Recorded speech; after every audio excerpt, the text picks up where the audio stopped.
Vamos abrir a Bíblia em Mateus 11, 28 e 29. Mateus 11, 28 e 29. Por favor.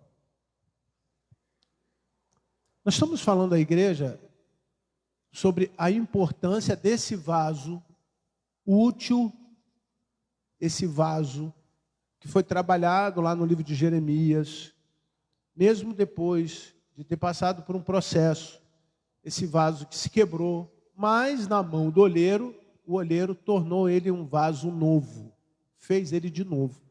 E esse vaso ele precisa estar cheio. A gente sabe que é muito difícil nós estarmos cheios de Deus. E uma das formas de nós estarmos cheios de Deus ou nos enchermos de Deus é exatamente andando com Jesus. E eu quero iniciar com os irmãos. Eu ouvi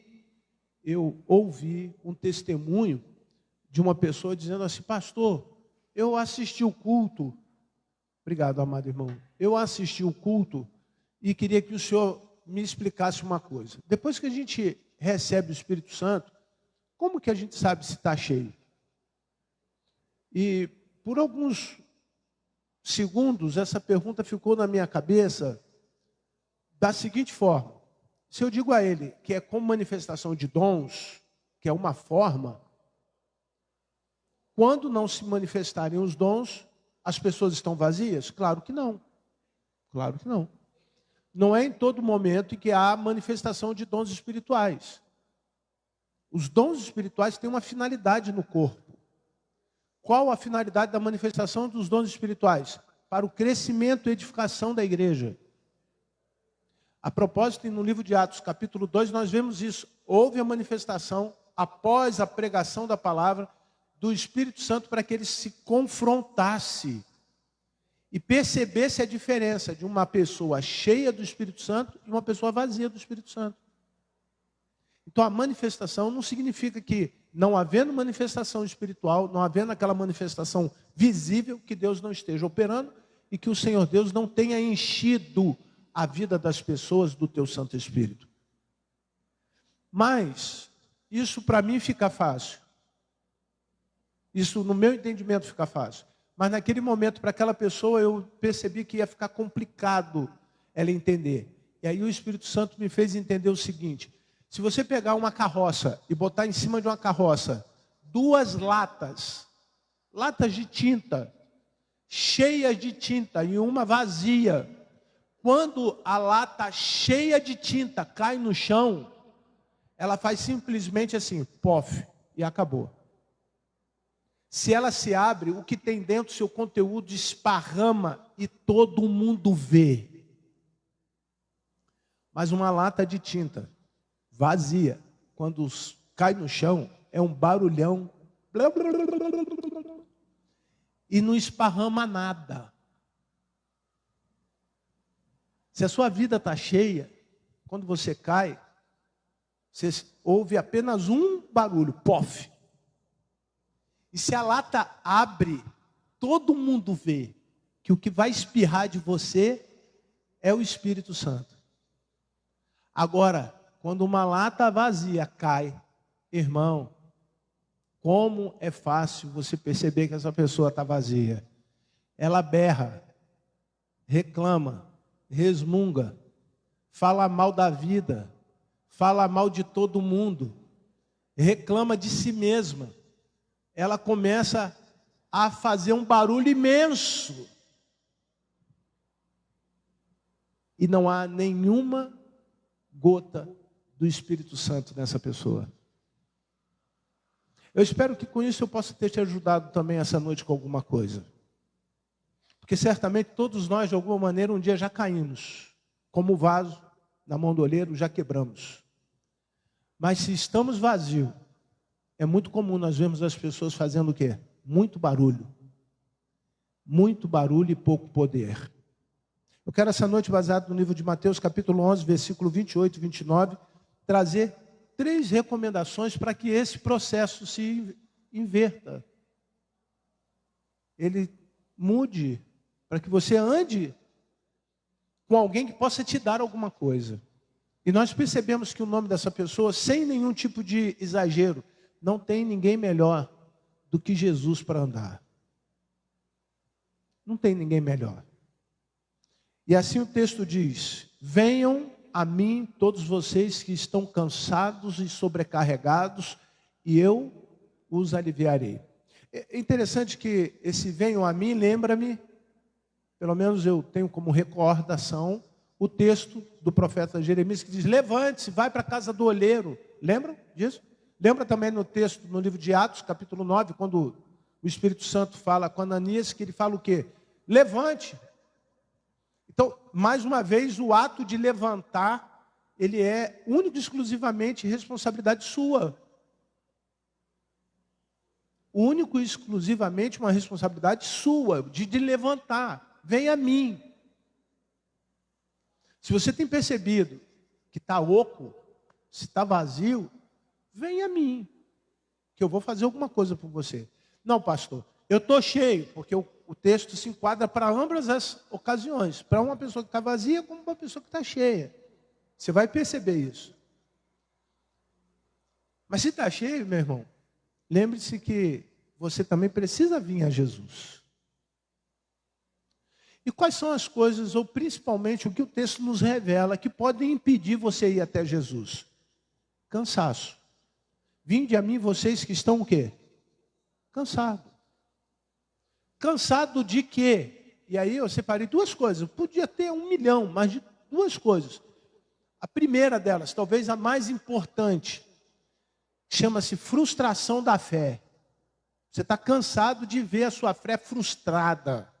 Você ora, não resolve, você canta, não sente que chegou no céu. Agora há pouco nós estávamos cantando, e tem algumas músicas ali que por falta de ensaio, eu não lembro mais. Então eu fico olhando o irmão fazer a nota e eu vou atrás. E eu me recordei do Marquinhos, um açougueiro que nós tivemos aqui, depois foi para outro lugar. Quando ele começou a tocar, ele ficava do lado ali com o violão, e blagalum, sabe aquele negócio? Para cima e para baixo, correndo atrás de todo mundo. E eu falei assim: Senhor, como é gostoso entender que, mesmo assim, o Senhor está recebendo o meu louvor. O meu louvor. Eu sinto paz, alegria. Eu tenho alegria em fazer o que eu estou fazendo, mas, às vezes, a minha fé frustra. Às vezes eu penso que eu poderia fazer melhor. Às vezes eu penso que se eu ensaiasse mais um pouquinho. Às vezes eu penso que se eu dedicasse um pouco mais do meu tempo às coisas que são espirituais, poderia sair melhor. Às vezes eu penso que se eu investisse um pouquinho mais da minha vida devocional, eu teria mais conhecimento de Deus. E isso são frustrações normais, naturais. Eu posso garantir a você que o próprio Pedro chega um momento da vida que ele se sente frustrado. E o momento em que ele se sente frustrado, Jesus chega perto dele e diz assim: olha, eu não vou tirar de você a responsabilidade que você tem.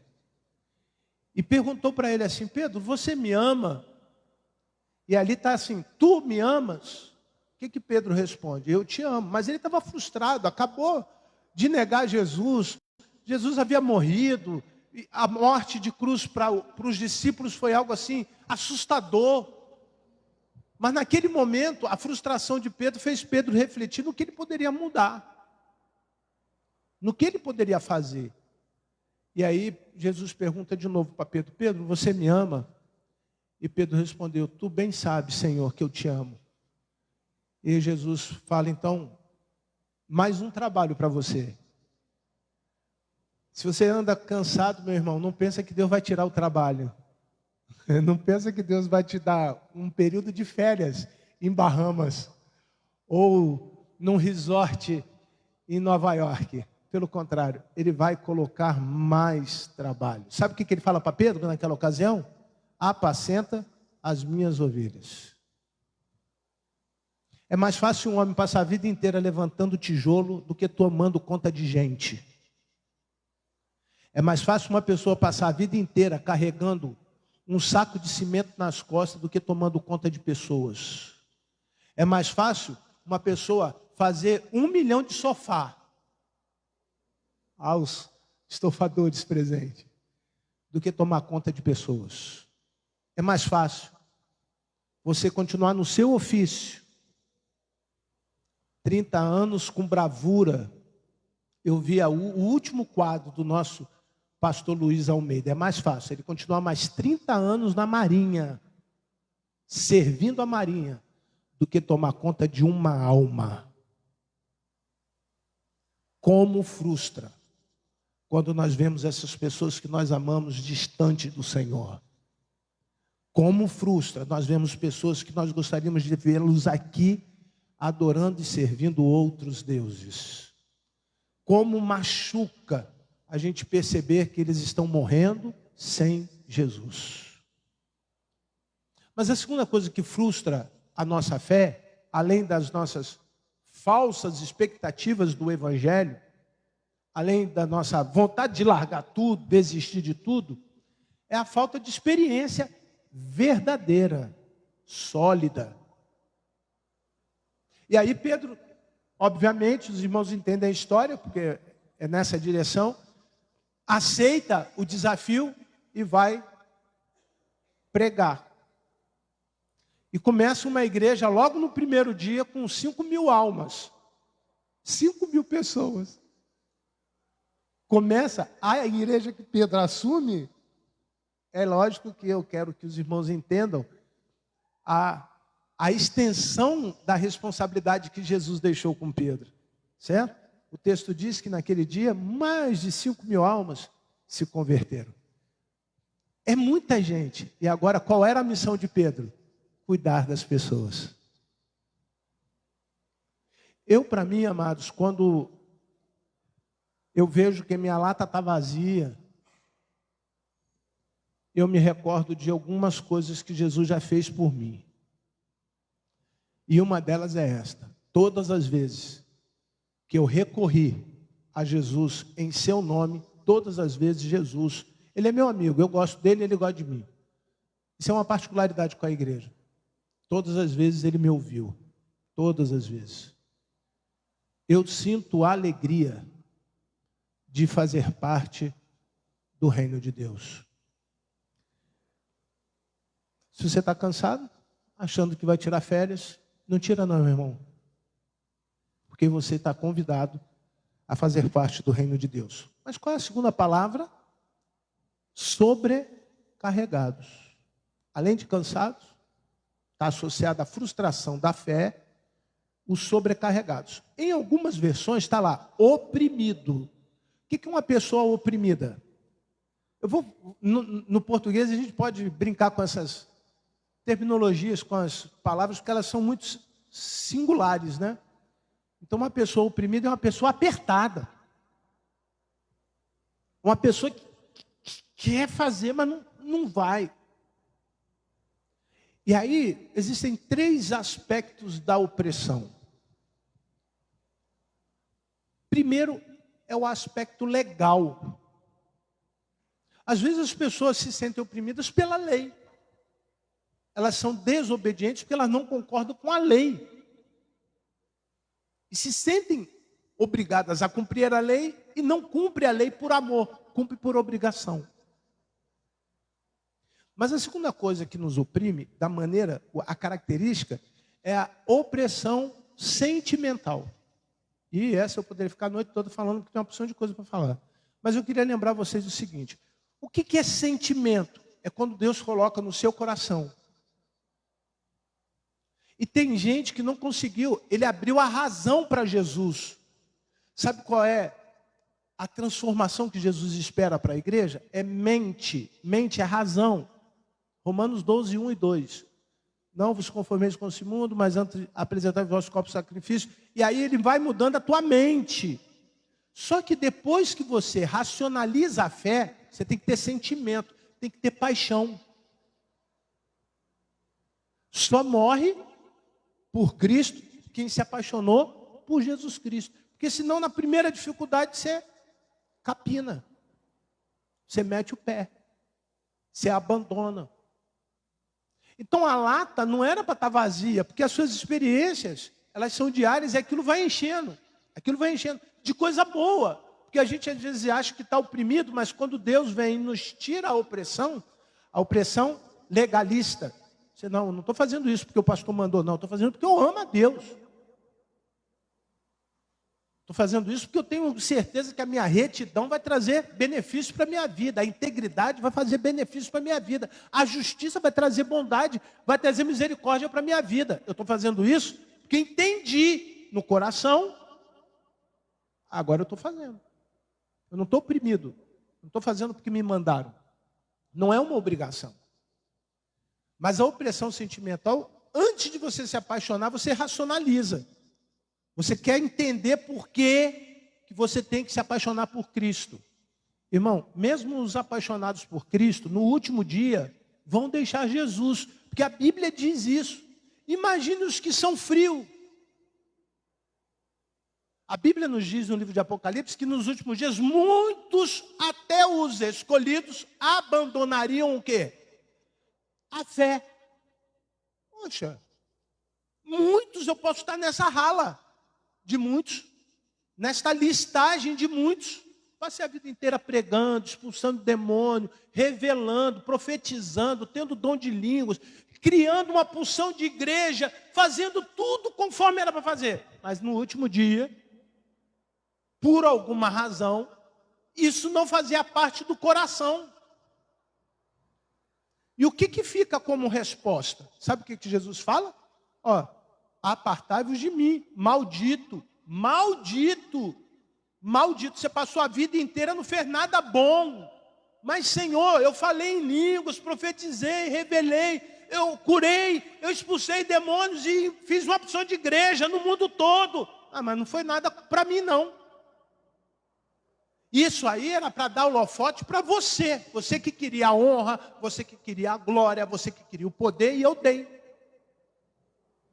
Mas não foi nada para mim. E se não foi para ele, meu irmão, foi para quem? Foi para o outro. Não tem três senhores. Então a lata vazia, o vaso vazio, o irmão vazio, precisa estar atento a isso. Para não ser enganado pelos que acham que estão cheios. Para não ser enganado por aqueles que falam que estão cheios. Para não ser enganado por aqueles que ensinam em nome de Jesus, mas não tem Jesus aonde? Aonde? Está oprimido emocionalmente. Ele não consegue se apaixonar por Jesus. Você lembra quando você se apaixonou pela pessoa com quem você disse que ama? Você mandava cartinha, dizia bom dia, meu amor, como você está? Eu estou com saudade, eu quero ficar perto de você. Não era assim? Era assim. E hoje, como que é com Jesus? Jesus fala, bom dia, você espera aí que eu estou atrasado. Você fala aí para Jesus. Jesus, eu quero falar com você. Ele, não, tem que olhar o WhatsApp. A minha agenda começa às 6 horas da manhã. Ele ficou em segundo plano, ele passa a ficar em segundo plano. Por quê? Eu estou oprimido emocionalmente. E aí vem tristeza, angústia, depressão. Você viu uma menina tão jovem, 40 anos, jogadora de vôlei, suicidou porque o casamento acabou, cara. Isso é o que dizem, né? A gente não sabe se isso é uma verdade. Mas tem tantas outras verdades que dizem que se aquela pessoa, e se você for apaixonado por Jesus, irmão, nunca você vai pensar em tirar a tua vida, porque você sabe que a tua vida é preciosa na mão daquele quem a deu, que foi o Cristo a quem morreu por você, lá na cruz do Calvário. Há uma necessidade de você entender o que está dentro de você. Está cansado? Pô, legal, cara. Para um pouquinho, reflete, bebe uma água com coco, pega uma bicicleta do Itaú, vai dar umas voltas. Mas não negocia férias com Jesus que você não vai voltar. Não vai voltar. Está oprimido? Qual o primeiro? Na lei, você lê a Bíblia e fala, isso aqui não é mais para esse tempo, não. Opressão legal. Opressão emocional. Agora, a terceira, opressão espiritual. Isso é pesado. Pesado. Não é para assustar ninguém, não. Julgo é canga. Tá? É o que bota nas costas. Se você não tem o Espírito Santo, você tem demônio nas suas costas. Eu vou repetir, por isso que eu disse que é pesado. Tem gente que vai falar, pastor, então, é por isso que em alguns lugares tem culto de descarrego. Porque o cara entende que o cara está cheio de quê? Espírito que faz você fumar, espírito que faz você prostituir, espírito que faz você roubar, espírito que faz você matar. Você está entendendo? Opressão o quê? Espiritual. Hoje eu recebi a notícia de uma pessoa, membro da nossa igreja, que voltou e está com problema de opressão espiritual. Falei, Jesus, ele vai acabar morrendo. E essa pessoa, membro da igreja, falou, pastor, é o que nós estamos aguardando agora. Porque o diabo veio matar, roubar e destruir. Se você não se libertar da opressão espiritual, ele vai te matar. Será que tem como nós sabermos disso? Por isso que os dons espirituais dão o quê? Discernimento. Para que aquele que intercede pela tua alma entenda que tipo de ação espiritual está te influenciando para você ficar longe de Jesus. Ou os irmãos acham que é simplesmente humano? Não, pastor, eu cansei de Deus, eu vou ficar em casa agora, é humano, isso é humano. Eu parei, eu me aposentei, já estou 30 anos já, pastor, me manda uma carteirinha de sênior, aposentado lá na igreja. Não é humano, isso não é humano. Isso é uma conjuntura. Conjuntura é um conjunto de ações contrárias àquilo que poderia ser natural. E aí você vê que é conjuntural, é sistêmico. Sabe o que é sistêmico? Além do que você está vivendo, existe um sistema do lado de trás funcionando para te arrastar da presença de Deus. Porque quanto mais lata vazia, mais barulho. Você pode ver que em alguns lugares estão cheios porque tem muito barulho. Mas será que tem muito poder? Será que Deus está lá? Será que não é o dinheiro que é o interessante? Será que não é a televisão? A Mercedes 320L, o jatinho? Será que isso é o sistema que foi organizado para arrastar as pessoas para longe de Deus? Os irmãos sabem que as multidões que seguiram a Jesus só queriam duas coisas. A primeira era comer, porque Jesus nunca passou fome. Sentiu fome, mas não passou. Porque quando ele tinha fome, ele orava, pegava o que tinha, multiplicava e dava para todo mundo. E segundo era ficar bom, porque tinha uma porção de gente doente. Ninguém foi aos pés de Jesus e falou assim, me entrega aos pés, porque agora eu vou vender minhas propriedades. Só quando, lá na frente. No Atos capítulo 2, você vê, Atos 2, 39, se eu não estiver enganado. Vendiam as suas propriedades, davam tudo, e eles repartiam, tinham tudo em comum, porque agora eram latas cheias do Espírito Santo. Não tinham o coração nas coisas. Eu quero deixar outro exemplo para você. Se você tem uma pessoa que você ama e troca com ela um pão pelo caminho da vida, eu tenho um pão, a Michele tem um pão. Eu troco com ela o pão, simplesmente eu vou para o meu lado, para o caminho onde eu estiver, com um pão na mão. Eu peguei o meu, dei para ela, ela pegou o dela e deu para mim. Mas quando você troca ideias, pare e pense nisso. Eu vou com a minha, para o meu caminho, e vou com a dela. As pessoas precisam trocar experiências, ideias, coisas que são marcantes. As pessoas precisam produzir coisas para deixar na vida do outro marcado. Na minha lata, eu tenho experiências que vieram da vida do Lucas Pimentel, estão guardadas na minha lata. Eu tenho marcas da irmã Madalena, ela tem lá as experiências dela que marcaram a minha vida. Da irmã Cristiane. Você está compreendendo, irmão? Ou a lata está vazia, ou a lata está cheia. Querido Deus, que Deus tenha misericórdia de você e faça você compreender. Compreender. Se você está oprimido espiritualmente, você precisa de oração. Procure as irmãs que oram, os seus pastores. Não fique com medo de você cair, babar, torcer a mão, falar coisas estranhas, porque depois disso você vai ter uma vida livre e liberta para a glória do Senhor Jesus. Mas não para por aí. Graças a Deus, né? Eu fico feliz com isso.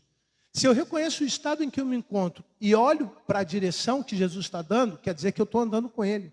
Se eu reconheço o estado que eu me encontro e assumo no meu coração a direção, o caminho que Ele me deu, meu irmão, é sucesso, é vida.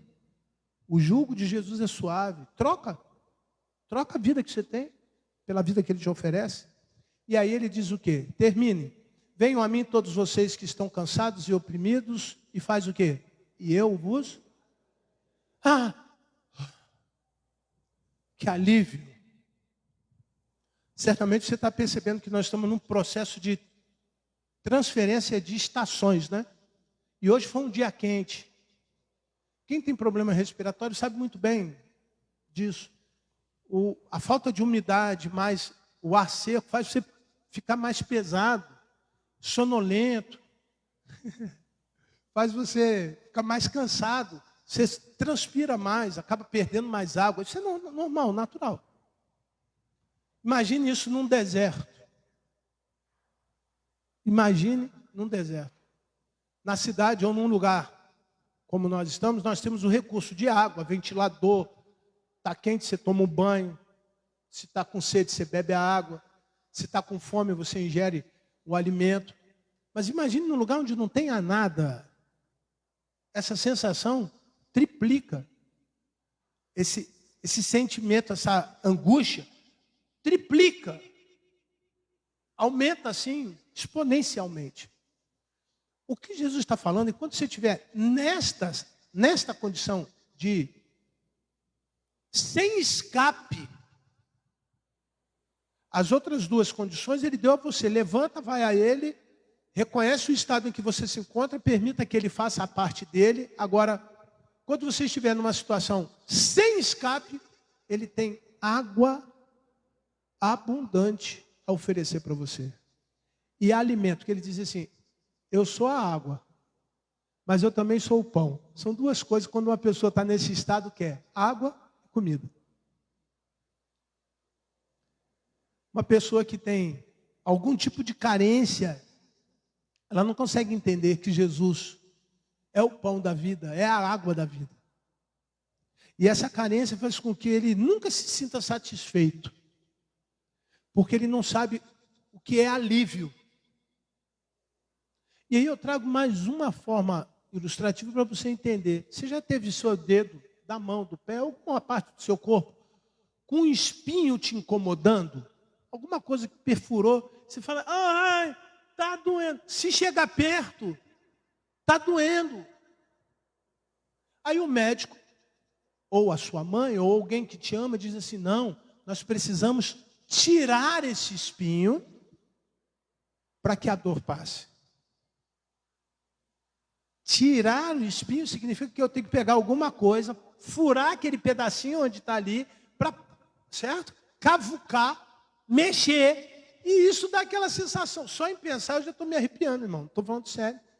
Uma certa ocasião eu era pequeno, minha mãe está assistindo o culto, ela vai lembrar disso. Ela tinha uma máquina Singer, uma reta. Quem costura sabe o que eu estou falando.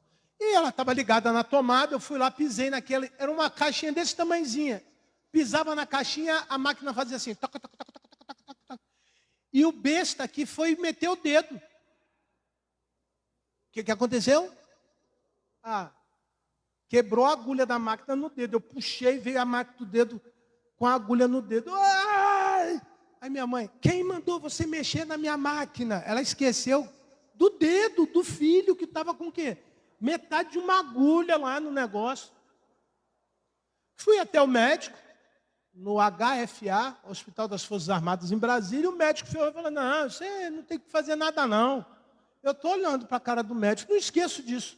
Ele pega uma pinça, fala para mim: quando eu contar até 3, eu vou puxar. Ele, 1. Não deu nem tempo, porque se o cérebro parar para pensar, ele pensa o quê? Na dor.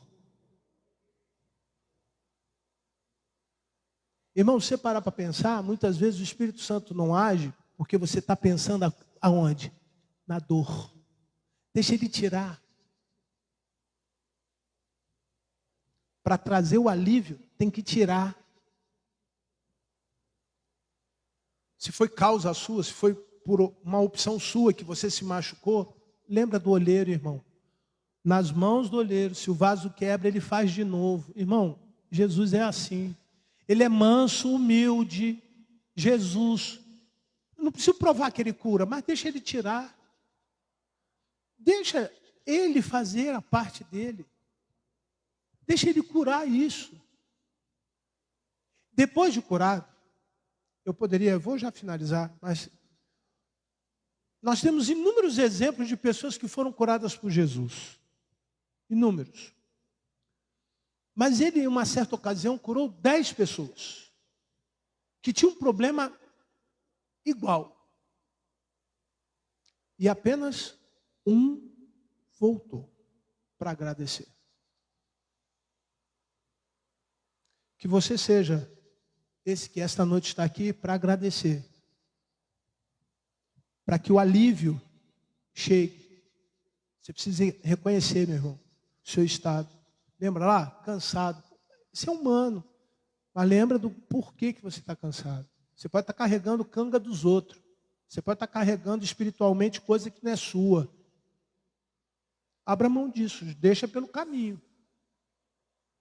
Você pode estar sobrecarregado ou oprimido. Oprimido pela lei, oprimido pelo sentimento ou oprimido por espíritos.